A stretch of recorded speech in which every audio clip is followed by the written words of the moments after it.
नमस्कार, आप देख रहे हैं हेडलाइंस न्यूज। दिन भर की ताज़ा खबरों के लिए अभी सब्सक्राइब करें, साथ में बेल आइकन भी प्रेस कर लें। खबरों में आगे बढ़ने से पहले वीडियो को लाइक जरूर करें और अपने दोस्तों के साथ ज्यादा से ज्यादा शेयर करें। और आप किस राज्य शहर से न्यूज को देख रहे हैं, कमेंट में जरूर लिखें। बता दें, दिवाली के त्यौहार से पहले दिल्ली के आबकारी विभाग द्वारा बिना लाइसेंस के शराब परोसने वाले रेस्तरां पर छापेमारी की गई है। इसमें पंजाब बाग का एक रेस्तरां और राजौरी गार्डन का एक रेस्तरां शामिल। इस छापेमारी में 230 विदेशी शराब की बोतलें जब्त की गई। मामले में अलग अलग FIR दर्ज की गई है। कुछ दिन पहले विभाग ने अन्य राज्यों से शराब की रीब्रांडिंग के रैकेट का भी भंडाफोड़ किया गया है। गौरतलब है कि बीते शनिवार को दिल्ली में विदेशी शराब में धोखाधड़ी करने वाले रैकेट का पर्दाफाश किया। आबकारी विभाग ने रैकेट का खुलासा करते हुए बताया कि ये लोग विदेशी शराब में हरियाणा की बनी हुई शराब मिलाकर बेच रहे थे। पूर्वोत्तर सबसे महत्वपूर्ण रेस्टोरेंट न्यू जलपाईगुड़ी को दिवाली का तोहफा मिला। पश्चिम बंगाल के न्यू जलपाईगुड़ी रेलवे स्टेशन को कोच रेस्टोरेंट का उपहार मिला है। ट्रेन के पुराने कोच का रंग रूप बदलकर रेस्टोरेंट बनाया गया है।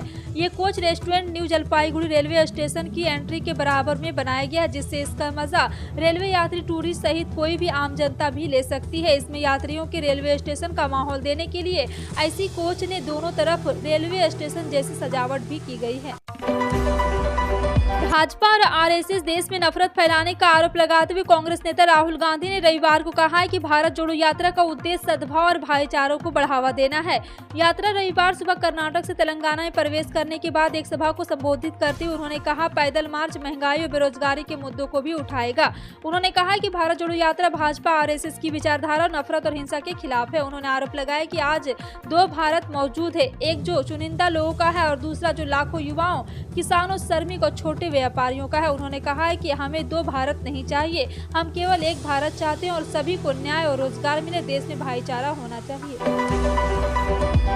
भारत और पाकिस्तान के बीच एक बहुत ही रोमांचक मैच खेला गया। इस रोमांचक मुकाबले में टीम इंडिया ने पाकिस्तान को रोमांचक मुकाबले में 4 विकेट से हरा दिया। भारतीय टीम की जीत के हीरो विराट कोहली रहे, जिन्होंने 53 बॉल पर 82 रनों की नाबाद पारी खेली। रविचंद्रन अश्विन ने आखिरी बॉल पर सिंगल लेकर भारत को जीत दिलाई। भारत ने इस जीत के साथ ही पिछले साल के वर्ल्ड कप में मिली हार का बदला ले लिया। आपको बता दें कि पाकिस्तान के खिलाफ भारत को जीत के लिए 160 रन बनाने थे, जिसे भारतीय टीम ने आखिरी बॉल पर हासिल कर लिया। विराट कोहली ने 82 रनों की नाबाद पारी खेलकर भारत को जिताने में अहम रोल अदा किया। हार्दिक पांड्या ने भी 40 रनों की उपयोगी पारी खेली। अब तक आपने मुफ्त यानी बिना फी के कई स्कूल और कोचिंग सेंटर का संचालन होते देखा और सुना होगा, लेकिन आपके बच्चों के स्कूल फीस के नाम पर राशि नहीं, सिर्फ कचरा की मांग की जाए तो आपको आश्चर्य जरूर होगा, लेकिन यह हकीकत है। बिहार के गया जिले के बोधगया में एक ऐसा ही स्कूल है जहां बच्चों से स्कूल फीस नहीं ली जाती, बल्कि उन्हें पढ़ाई तो मुफ्त में कराई जाती है, लेकिन उनसे कचरा जरूर वसूला जाता है। इसके लिए उन्हें एक बैग भी दिया जाता है, जिससे वे सूखा कचरा चुनकर स्कूल ला सके। बोधगया के बसाड़ी ग्राम पंचायत की सेवा बिघा में यह एक ऐसा ही स्कूल है जहां बच्चों को मुफ्त में शिक्षा दी जाती है, लेकिन उनसे सूखा कचरा मंगवाया जाता है। बच्चे घर और सड़कों से लाए कचरे को स्कूल के गेट के पास रखे डस्टबिन में नियमित रूप से डालते हैं। पाकिस्तान में इस साल भारत पाकिस्तान बॉर्डर पास और यहां ड्रोन के जरिए जो मूवमेंट हुआ है वो सुरक्षा बल के लिए बड़ी चुनौती बन गया है। पंजाब में कई जगहों पर ड्रोन के जरिए 150 से अधिक बार मादक पदार्थ, हथियार और गोला बारूद भेजे जाने के मामले सामने आए हैं। अधिकारी ने बताया कि पंजाब में मादक पदार्थ, हथियार और गोला बारूद की तस्करी के लिए ड्रोन के इस्तेमाल का पहला मामला 2019 में भी सामने आया था।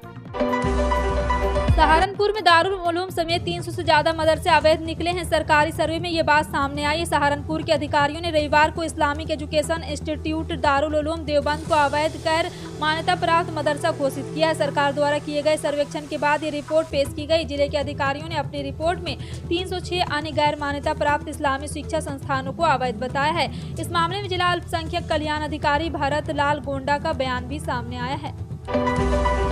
केरल के राज्यपाल आरिफ मोहम्मद खान ने सुप्रीम कोर्ट के आदेश को बरकरार रखते हुए राज्य के 9 विश्वविद्यालय के कुलपतियों को इस्तीफा देने का निर्देश दिया है। केरल राजभवन ने रविवार को यह जानकारी दी। जानकारी के मुताबिक इन सभी कुलपतियों को 24 अक्टूबर सुबह 11:30 बजे तक अपना इस्तीफा देने का निर्देश पत्र जारी किया गया। इसके लिए सभी संबंधित विश्वविद्यालय के कुलपति और रजिस्ट्रारों को पत्र भेजा गया है। केंद्रीय मंत्री ज्योतिरादित्य सिंधिया ने कहा है कि नागरिक उड्डयन मंत्रालय एक बार फिर से एक और सुरक्षा निरीक्षण कार्य को बढ़ावा के लिए नागरिक उड्डयन महानिदेशक निदेशालय में पर्याप्त पदों का सृजन करेगा। राज्यसभा सांसद प्रियंका चतुर्वेदी द्वारा पूछे गए सवाल में जवाब में नागरिक उड्डयन मंत्री ने कहा है कि डीजीसीए ने इस वित्तीय वर्ष में अब तक 202 निगरानी निरीक्षण पूरे कर लिए हैं। प्रियंका चतुर्वेदी ने 14 अक्टूबर को सिंधिया को लिखे पत्र में स्पाइस जेट की गोवा हैदराबाद प्लेन के कैबिनेट के अंदर धुएं की घटना का जिक्र किया था और एयरलाइन को सुरक्षा मानकों के उच्चतम स्तर बनाए रखने के लिए आवश्यक कार्रवाई की मांग की थी।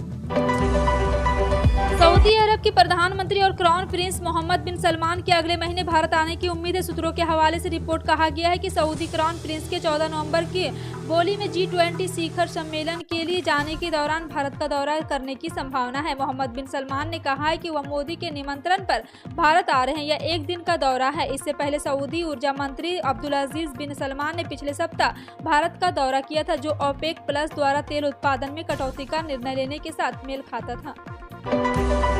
असम में काजीरंगा राष्ट्रीय उद्यान में इस साल हजारों प्रवासी पक्षियों का जल्दी आगमन हो गया है। पिछले साल नवंबर में यह प्रवासी पक्षी आए थे, लेकिन इस साल पक्षियों की कई प्रजातियां पहुंच रही है। काजीरंगा राष्ट्रीय उद्यान के अनुसंधान अधिकारी रविंद्र शर्मा ने कहा है कि हमने इन प्रवासी पक्षियों को राष्ट्रीय उद्यान के बुरा पहाड़, बागौर और ओगरा टोली क्षेत्र में देखा है।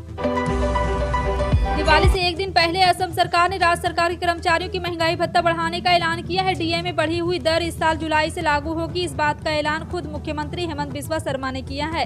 शर्मा ने रविवार सुबह ट्विटर पर लिखा है कि राज्य सरकार के कर्मचारी अखिल भारतीय सेवा के अधिकारी के लिए इस महीने के वेतन के साथ 1 जुलाई 2022 से 4% अतिरिक्त महंगाई भत्ते की घोषणा करते हुए खुशी हो रही है। उन्होंने कहा कि इससे उत्सव के स्वाद में और खुशी आएगी। मुख्यमंत्री ने आगामी दीपावली की भी शुभकामनाएं दी।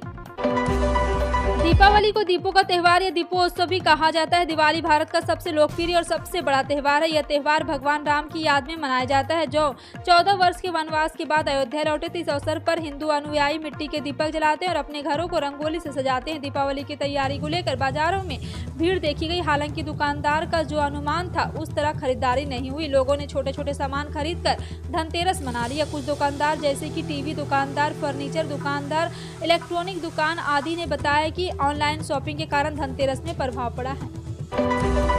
कांग्रेस नेता राहुल गांधी के नेतृत्व में पार्टी की राष्ट्रव्यापी पैदल मार्च भारत जोड़ो यात्रा के कर्नाटक चरण को पूरा करने के बाद रविवार को तेलंगाना में प्रवेश कर गई। यात्रा के राज्य में प्रवेश करने पर तेलंगाना कांग्रेस नेताओं द्वारा तेलंगाना कर्नाटक सीमा पर राहुल गांधी का भव्य स्वागत किया गया। कांग्रेस के लोकसभा सदस्य और तेलंगाना में पार्टी मामले के प्रभारी मनिकम टैगोर, राज्य कांग्रेस अध्यक्ष ए रेवंत रेड्डी और कई पार्टी नेताओं ने गांधी का स्वागत किया।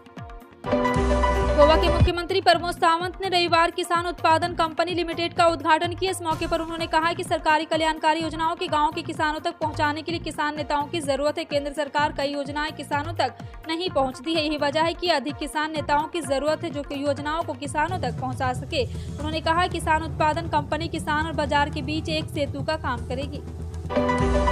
मानसून को लेकर मौसम विभाग ने रविवार को बड़ी जानकारी दी। मौसम विभाग ने बताया कि आज आखिरकार मानसून पूरे भारत में चल गया। इस साल सितंबर अक्टूबर महीने में जबरदस्त बारिश देखने को मिली। वहीं राष्ट्रीय राजधानी दिल्ली से मानसून की 29 सितंबर को ही विदाई हो गई थी। वहीं मानसून के आखिरी समय में हुई जबरदस्त बारिश ने उत्तर भारत के राज्यों को खुशखबरी दी है। यूपी, बिहार जैसे राज्यों में सितंबर अक्टूबर की बारिश में कमी को दूर करने में काफी मदद की।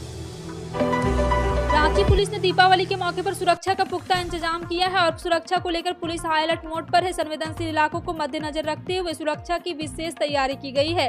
पूरे शहर में थानों के पुलिसकर्मी भी गश्ती दल के अलावा 500 से अधिक अतिरिक्त पुलिसकर्मियों को तैनात किया गया है। इसमें बड़ी संख्या में सादे लिबास में भी पुलिसकर्मी तैनात किए गए हैं। पंजाब के विधानसभा अध्यक्ष कुलतार सिंह सांधवा ने रविवार को घोषणा की है कि वो अपने विधानसभा क्षेत्र की हर उस ग्राम पंचायत को 1 लाख रुपए देंगे जहां किसान पराली जलाना छोड़ देंगे।